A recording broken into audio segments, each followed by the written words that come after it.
Skylar Neese was an ordinary 16-year-old girl living in Star City, West Virginia. She had a loving family, enjoyed reading, and had big dreams for the future. But most importantly, Skylar had two best friends, Sheila Eddy and Rachel Schoaf. The three girls were inseparable, always seen together laughing, chatting, and sharing secrets.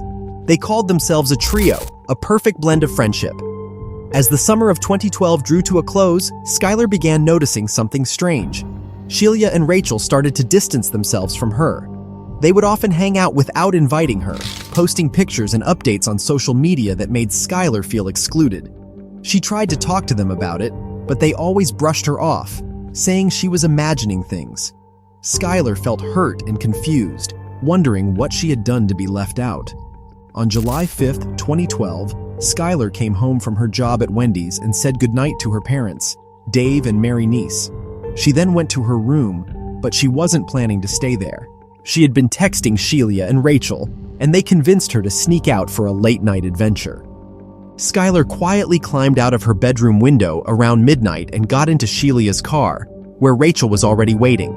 They drove to a secluded area, a spot they had visited before, where they could talk and hang out without being disturbed. Skylar thought it was a chance to clear the air and fix whatever was wrong between them. As they got out of the car, the atmosphere was tense.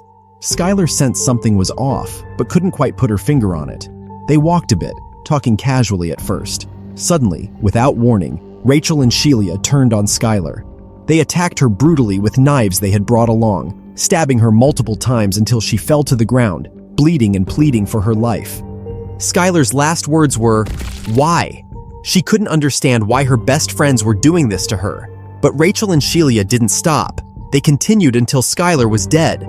The two girls then tried to cover their tracks. They dragged Skylar's body to a nearby tree line, covered it with dirt and branches, and returned to the car, leaving their friend behind in the dark woods. The next morning, Skylar's parents discovered she was missing. Her window was open, and a small bench outside suggested she had climbed out. They called her friends, but no one knew where she was. Panic set in as they contacted the police and started a frantic search for their daughter. Sheila and Rachel played their roles perfectly. Sheila even helped the Neese family distribute missing person flyers and appeared genuinely concerned about her missing friend. Both girls told the police they had dropped Skylar off at the end of her street after a night out, sticking to their fabricated story. Months passed and the investigation stalled, but the police weren't convinced by Sheila and Rachel's story. They noticed inconsistencies and kept pressing the girls for more details. Meanwhile, Rachel started to crack under the pressure. The guilt and fear became too much for her to bear. On January 3, 2013, Rachel had a breakdown. She confessed everything to her mother and the police, revealing the horrifying truth about what happened to Skylar. She led the authorities to the site where they had hidden Skylar's body.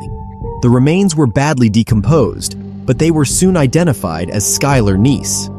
When asked why they did it, Rachel's response was chillingly simple: "We just didn't like her anymore." It was a motive that shocked everyone.